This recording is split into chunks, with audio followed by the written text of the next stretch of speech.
Marcelo Villa Navarrete, tengo 33 años, llevo escrito 3 libros de poesía. Bueno, empecé a leer como en serio, digamos, a los 16 años, con los libros que había, escasos libros que había, ¿no? Entonces de a poco fui redirigiendo mis lecturas, o sea, porque considero que para adentrarte en la lectura únicamente debes hacerlo desde el plano afectivo, desde el plano del placer, o sea, no resultan los libros que te mandan a leer, o sea, tienes que leer los libros que te nacen leer. Entonces esa como enseñanza la he tenido desde ese tiempo hasta acá. Ya cuando empecé a escribir, bueno, por el mismo hecho de empezar a escribir es como que los libros los he tenido más como un punto de referencia y como unos maestros a los que hay que ir. Tal vez la actitud siempre es la misma, pero ahora es otro tipo de lectura un poco más solidaria, digamos, y más tratando de ser más profunda.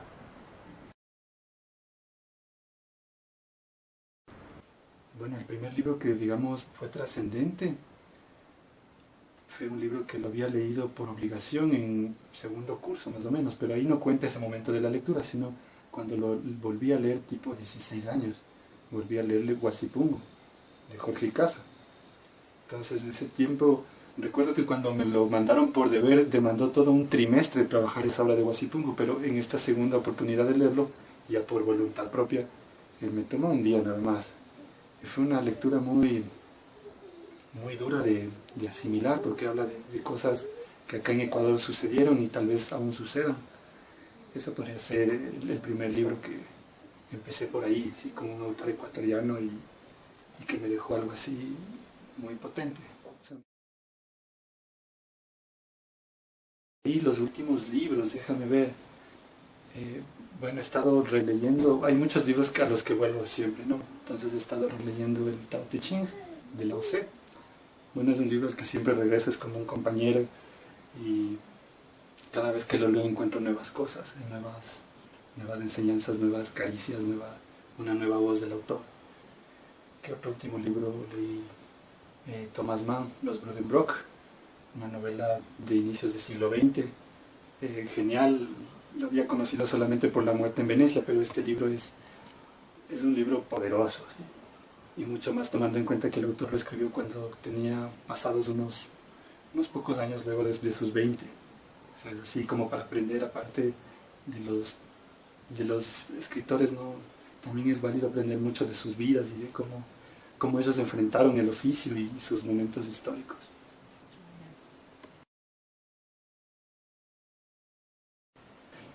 Bueno, en mi caso yo he descubierto que no funciona mucho así. O sea, a las personas les llegan los libros que necesitan leer.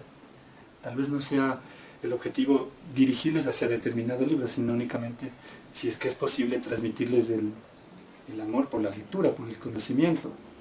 Y cuando digo lectura no es solamente el material de libros impresos, o sea, eso es un soporte, nada más. O sea, ahorita podemos hablar de los libros electrónicos o de los libros que estamos haciendo en ese momento, o sea, alguna hoja escrita, sí.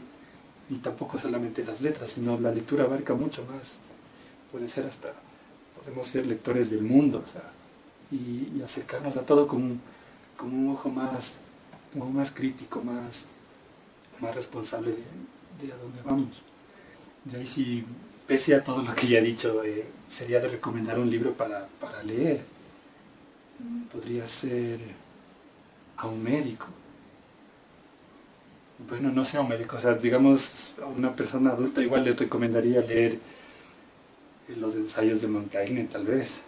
Es un libro así que les puede gustar a mucha gente, así, de diversas ramas, así. O el mismo Tao Te Ching que te estaba comentando hace un rato. Recomendaría que lea sus libros de texto del colegio, que haga sus deberes y que se concentre en eso. Creo que por ahí, después de eso, creo que ya podría estar más despejada su cabeza y podría también leer otras cosas.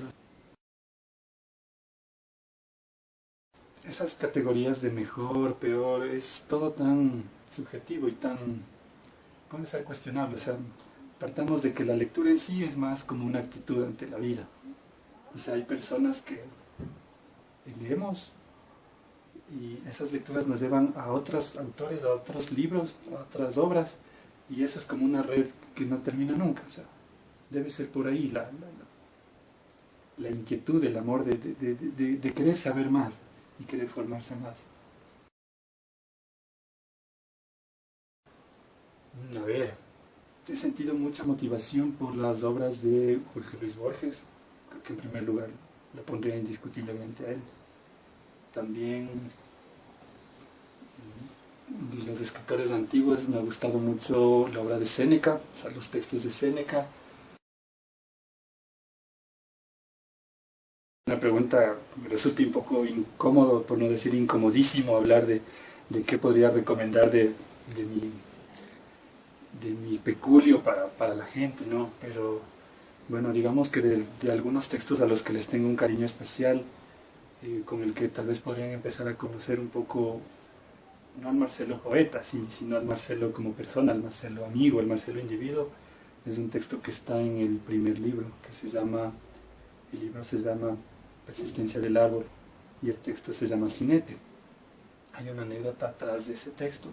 Es un texto que yo lo escribí cuando estaba desempleado, y es a propósito del Día del Padre. Entonces yo quería darle un regalo bonito a mi padre, pero no tenía en ese momento los recursos, así como para dar algo material, que es lo que a veces pensamos erróneamente que representa siempre un regalo. Entonces escribí un poema en el que hablaba como de la experiencia que es ser padre, y que a la vez ser padre es como que te desligas un poco de tu humanidad y empiezas a vivir en función de lo que representa un hijo en el mundo para ti. Entonces, en ese texto hablo como que cuando yo tuviera un hijo, ¿cómo sería la vida para mí? Entonces, en ese texto un poco planteo que habrá un sol despidiéndose de mi ventana, ¿sí? Y que ya no seré la única sangre derramada en el mundo, porque cada día se alternarán la dicha y la agonía de ser padre, y que no le podré enseñar casi nada, y lo único que te podré dar es como una brújula de polvo, algo así. Creo que es el texto de los varios que podría decir, pero es un texto al que siempre regreso y me da mucha alegría haberlo podido sacar y haberlo podido dar a mi padre.